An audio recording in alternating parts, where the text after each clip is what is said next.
Coach Charlie Smith came to Triton High School in the fall of 1970. A 1962 graduate of Walkerton High School, Charlie participated in football, basketball, baseball, and track.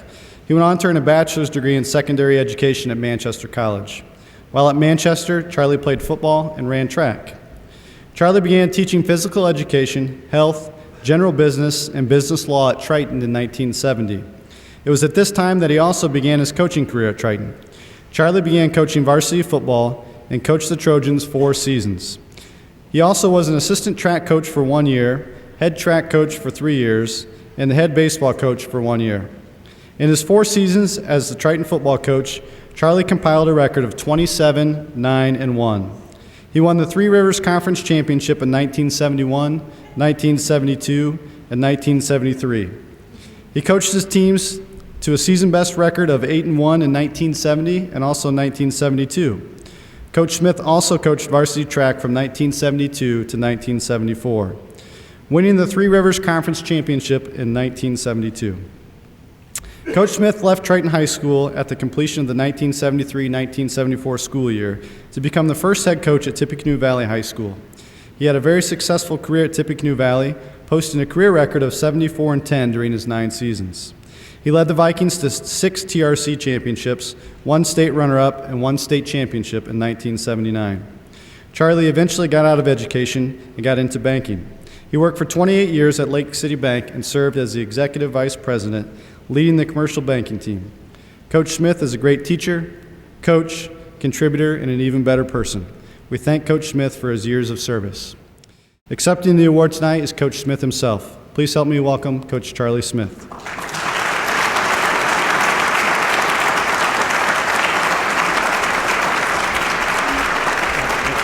Coach Smith, at this time, I officially induct you in the Triton Athletic Hall of Fame. Thank you.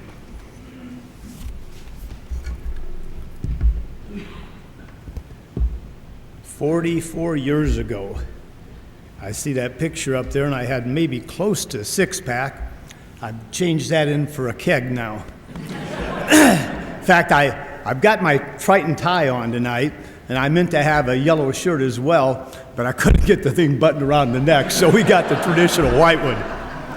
So, Bob Burris, one of my former coaching mates here, has threatened me several times to keep this short, so I'll try to keep it moving. I'd like to do a little bit of recognition. I'd like to talk just briefly about my family, a little bit about our Trojan teams, some of the friendships that I've been able to garner through the years from the Triton community, and then a few reflections in the past, and then maybe just a little update from, I guess, the days since Triton High School. And with that, if anybody has some questions, I may or may not accommodate a couple of those. First of all, the thank yous. Mason McIntyre, this is a phenomenal event. I'm very humbled, very honored, I guess, to be included in this. I know this takes a tremendous amount of coordination and work in putting this together. Selection committee, thank you. I know that the rules had to be changed a little bit over the years, because I think originally you had to be here for 5 years at Triton High School, and unfortunately my career was cut short here in 4 years, and I will address that in a moment or two as well. I'm very grateful for the school board of 70 to 74, because they, along with Mr. Nicholas Ricker and Howard Liggett, gave me the opportunity at a young lad at 25 years of age, almost ready to turn 26, so you can figure that with the 44 where I might be today. I guess that's old. Along with that, the gratitude for some of the people behind the scenes, and it's so appropriate that you have the Joe Whites of the world, that you recognize people that are contributors. Because for me, some of those contributors I see out here, you know, like a Dave Shively that was always helping me. I had a classroom across from Ron Smith, the very first inductee, and you know, got mentoring and helped me maybe sort of calm down at times when I was a little bit in the hyper side. So just some tremendous people that I worked with, and along with that, maybe some of the real key people, you know, the late Ernie Watkins, Mr. and Mrs. Luther Kuhn, that both worked at this school. These people were instrumental from everything from helping with the football field, the facilities, the track, the lining the football field, and just did a phenomenal job in helping us. You know, Maxine Trowbridge, Max and Dick's mother, in the office were some of the people that were just very instrumental in assisting, you know, this young football coach coming to Triton High School. After that, I guess that I look at some of the people that I was able to serve with. You know, Sam Davis, a recipient. Bob Burris, 25 years at Triton High School. Bob King, some very dedicated coaches that I was able to work with. And then you look at the players and the managers. And that's why I'm here today. I'm here because of the coaching staff. I'm here because of the athletes. And if you look at some, which I'll mention in a moment, some of these people that have already been inducted into the Triton Hall of Fame are why I'm honored to get to be here this evening. Some of those former players that have been inducted, you know, the Max Trowbridges I see here tonight, the Jamie Irwin, and I'll pause for a second. I just got to read in the little write-up, Jamie, very nice, and I appreciate your comments and your words very much.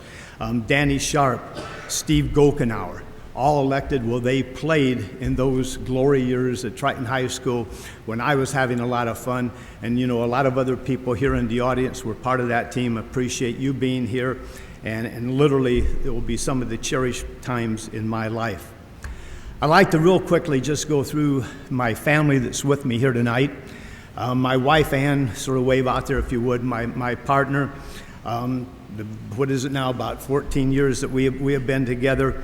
My former travel agent, managing a dental office now in Warsaw. A couple people not with me tonight, my late mother. And the unique thing about my mother is I coached a total of 121 games as a head football coach. She attended 121 games. My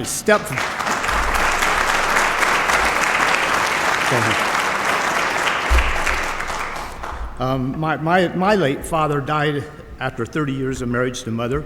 She remarried a confirmed bachelor, which she was married to him for over 30 years, and he attended 120 out of the 121 games. So that is a pretty good support system. One more note with my mother, and I think that, you know, if I've had, I guess, any realm of success, it's really due to her. And she always said that, you know, I've never had any God-given skills or traits like a lot of people have, but I have something better than that. I have God's blessing to enjoy life. And I think she's passed that along with the work ethic to me that she drove in and day out. I will say in the stands that she was not always the most graceful person, because if we called a play that didn't make yardage, she wasn't real happy with me. But other than that, a very supportive mother. My children, I have 3. My daughter Michelle is married to a Marine at 25 years, a Chief Warrant Officer 4 in the United States Marine Corps that had been based out at Quantico, Virginia. Herself has her own consulting company called High Maintenance, and my recollection of my daughter, she was high maintenance. She consults primarily with wardrobes, clothing. She spoke to the Joint Chiefs of Staff out at the Pentagon, and now she has opened her own boutique called Glam in Fredericksburg, Virginia. Then my 2 Harley buddies, a couple of my best friends, my sons. Scott Smith, here, wave if you would, and Brittany, with his lady there. Scott was a very gifted athlete at your rival Tippecanoe Valley, and then from there he went to Warner Southern College in Florida, where he was a starter at point guard in their basketball team for 3 years. He is now an attorney and has his own firm in Warsaw, Indiana. Ryan Smith, and Trish, his lady, is a professional pilot. He's now flying jets for a company known as, help me, Ryan. Travel Management, based out of Elkhart, except you never see a plane out of Elkhart. and he's all over the United States as well as parts of the Caribbean and other areas in the Bahamas. He has flown such people as Danica Patrick, Coach Brian Kelly, Notre Dame football, Coach Bray, Coach Muffet McGraw, Al Gore. I don't give him much credit for flying him. He's also an instructor, and he assists me in keeping my currency requirements going as well as a pilot. Our Trojan teams over the years, and it was mentioned that I served as the baseball coach for simply one spring, not even the summer. A gentleman by the name of Fred Perry had been the baseball coach, and he had accepted and taken another position, another school, and decided he wasn't going to coach baseball. So my very first year at Triton, I was helping Creighton Burns with the track program. We would finish track practice, and then about 5:30, we would start baseball practice. So that was one busy spring. And of course, when the spring was over, it became football time in planning. So they had to get a successor for the summer program, but I did coach baseball for that first spring. Did letter 4 years in high school at baseball, but was probably my weakest coaching area. I would like to clear the air in one thing, I guess, a little bit, and that is my departure from Triton High School. And I was here for 4 years. I did not apply. I was not looking for another job, but I was approached by the superintendent at Tippecanoe Valley. The school board was more than gracious. They offered me $1,000, which at that time was a lot of money, to stay at Triton. And I even said, hey, I'm here. I don't want to leave anyhow. That is much appreciated. Well, the truth of the matter is I turned down the Valley job 7 times. On the 8th time, I accepted it. I went after 7 years of teaching and coaching, making $9,900 to $15,800. I thought I was in the big clover. And having, family and 2 children at that time, money was important. And so we took that mission, and I left Triton, and I left literally with some tears in my eyes. I remember, Ernie Vietnette, Brad Beagle coming down and sitting in my porch and talking and trying to convince me to stay, which I really wanted to, but it really became a monetary situation. So hopefully there is some understanding regarding that. In track, we did have a conference championship, and for football, I was able to go back and dig up newspaper articles that my mother had cut out to the paper. And I was able to piece some of the scores and the games together. Got some help from Mason McIntyre with a couple of scores as well. With track and field, it is very difficult to put some of that together. But I know that there were several, at that time, record holders with Max Trowbridge and Rex Bessinger trading records in the high hurdles. There was Ken Blackford and Steve Roberts in the pole vault. I think Kenny ended up at the end of the year holding those records. And Steve Roberts at that time, before somebody like Kurt going sky high, had the high jump record. We had Jim Reichertz and other great distance runners, and we had a very formidable track team. And I heard you say the Rochester Relays, that's been around so long. I even ran in the Rochester Relays when I was in high school, so that has been around for a long time.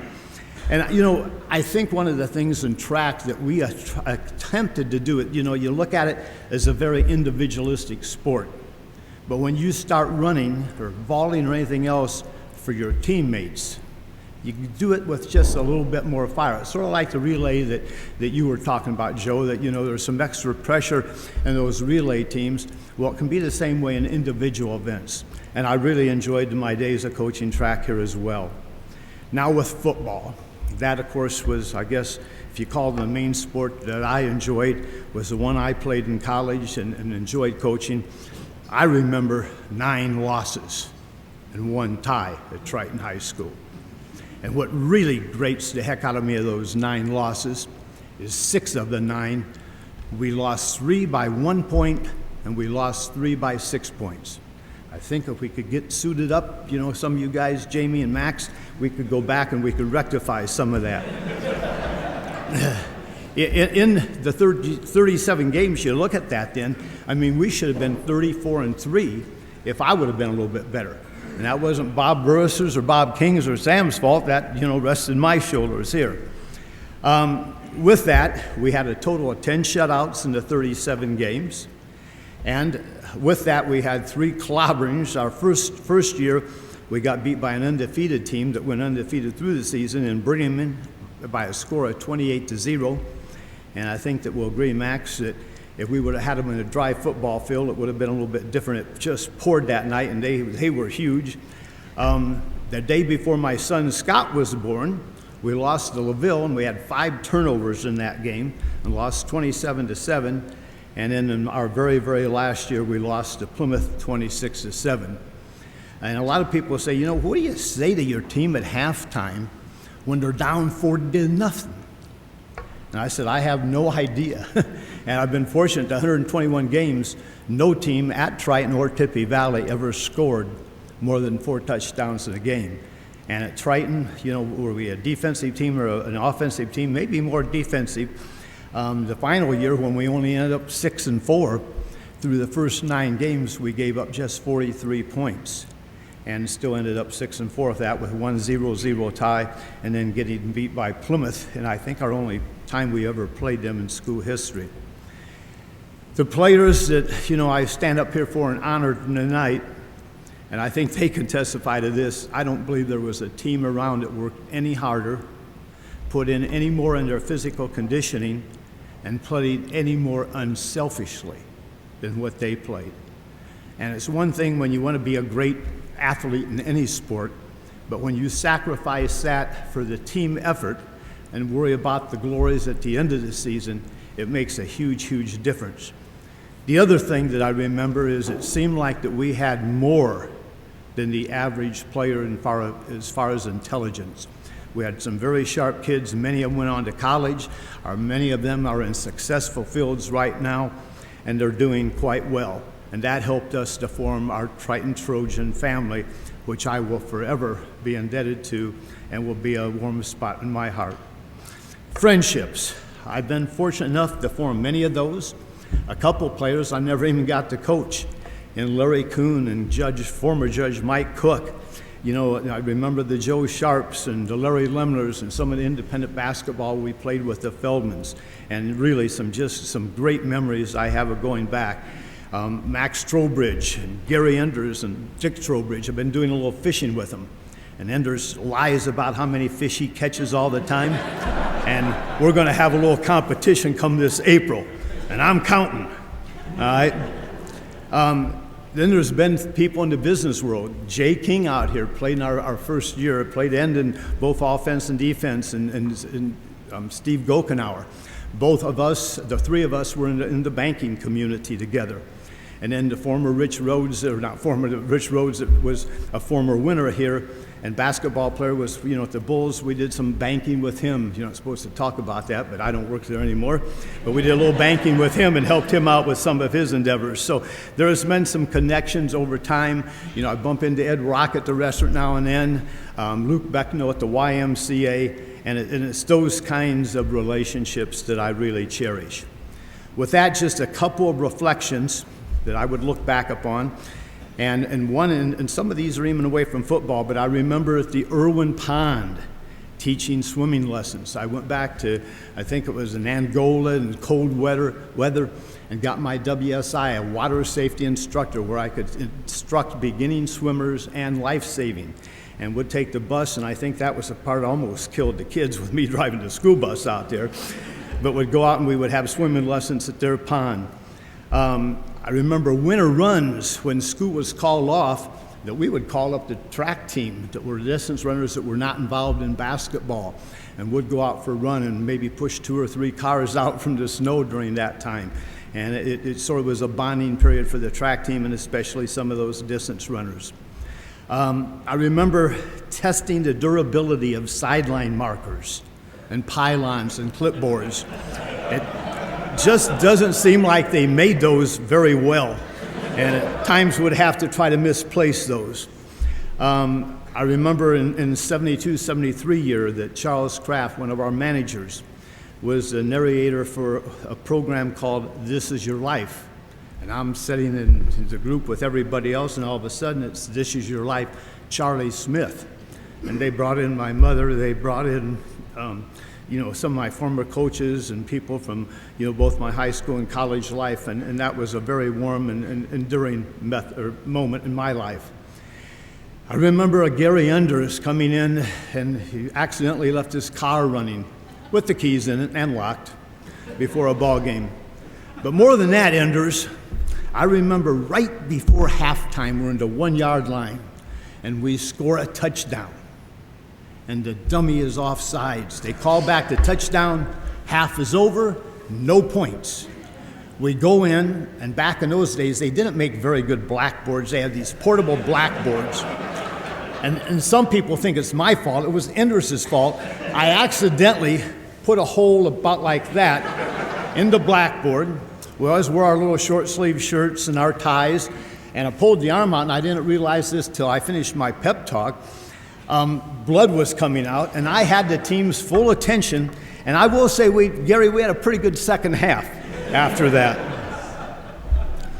And then, a dislocated elbow. Mike Chapman, I remember, I put on a bonnet. I was playing with the team, sort of broke through the line. Our safety came up, made an excellent tackle. My elbow went up here about like this. And then another manager, poor Tony Sell, had to take my car, drive me to the hospital. And I kept telling him to go faster and faster. So we probably got up to 55 miles an hour before we got there. And then maybe one of my favorite reflections is this is the first year, maybe day 3, day 4 of our practice. And we're coming in, and I mean, we must have just looked terrible. And I'm talking to Sam, and I'm talking to Bob, and trying to discuss, like, what are we going to do to get better? What do we need to do? And just out of the blue sky, right over there, Bob Burris says, hey, by the way, he says, did you see that flat dog in the parking lot today? I says, flat dog? He says, it must have been flat. There was another one there trying to pump it up. So, since Triton, and I'm wrapping up here, I spent 16 years in education and coaching, which will be the highlight of my life. I ended at Valley, which was mentioned 74-10. But if you look after our start, our first 10 games where we sort of sucked, we were 6-4. After that, including the playoffs, we were 68-6, with 4 of those 6 losses either to the state champ or the state runner-up. And 3 more minutes in those games, and we would have changed that as well. I was then fortunate enough to spend 28 years at Lake City Bank as the executive vice president. That's allowed me to have a couple of my hobbies, to have a hangar or keep an airplane, and to be able to fly it. And which I think is mentioned in the book, the hobbies is snow skiing, racing, riding bicycle, now riding Harleys with Ryan and Scott, and we even go along occasionally. And then I've heard of Notre Dame, a big Notre Dame fan, and that's probably the biggest reason I'm a Notre Dame fan is because they have student athletes. They're just not athletes. And we enjoy that. And currently, I'm trying to get my certificate in being a scuba diver. So we had a 3.5-hour session this morning with that. In closing, it's really an honor to be inducted with Jeff Brunk. Class of 77, was a freshman, came back and beat up in my Valley Vikings. Ryan Meister, 85, Kurt Anders, 84, and Joe White is a contributor. And those before me, the Ron Smiths, Sam Davises, from the coaching world that have dedicated so much of their life to Triton. I will always have some blue and gold in my heart for Triton High School. Thank you.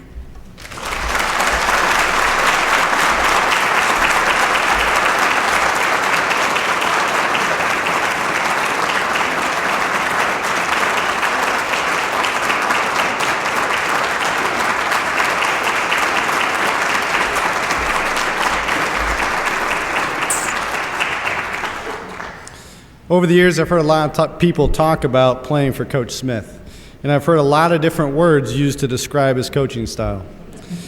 But one of the things that I wanted to do was get something in writing, and I thought who better to do it than Jamie Irwin. And so I asked Jamie a couple weeks ago to send me some words about playing for Coach Smith, and this is what he said. Some people thought Coach Charlie Smith was crazy about winning. He wasn't. He was passionate and completely dedicated to doing your best. He always wanted those people around him to give all they had for the team. It didn't matter if it was the first push-up in practice or the last wind sprint. He expected his players to always give 100%. And we did because he did. I learned this early about him. Charlie had 2 different weeks of practice. One after we won a game, and another very unpleasant schedule after we didn't. Early in his tenure, we lost a game to a big rival. He treated us as though we had won, because he said we played hard and gave it all we had, and that there was no shame in losing when you do your best. Yes, he actually said this. In one game our senior year, we spent a week being treated as losers, even though we won on the scoreboard, because he said we didn't give it all we had. He was all about doing your best. Win or lose, if you give it all you had, you can walk off with your head held high and be proud. Nothing crazy there. Jamie, thanks for your words about Coach Smith. I think those summed it up well. But then you hear the story about the blood and the blackboard, and you think there might have been a little bit of craziness there. I don't know. But from the conversations that I've had with Coach Smith over the last month or so, you know, one of the things that continually resonated with me was how he was always talking about doing your best. And that was obvious to me that that's how he lived his life, wanting to always do his best. So thank you, Charlie, for what you did for Triton Athletics and all these men that are here tonight.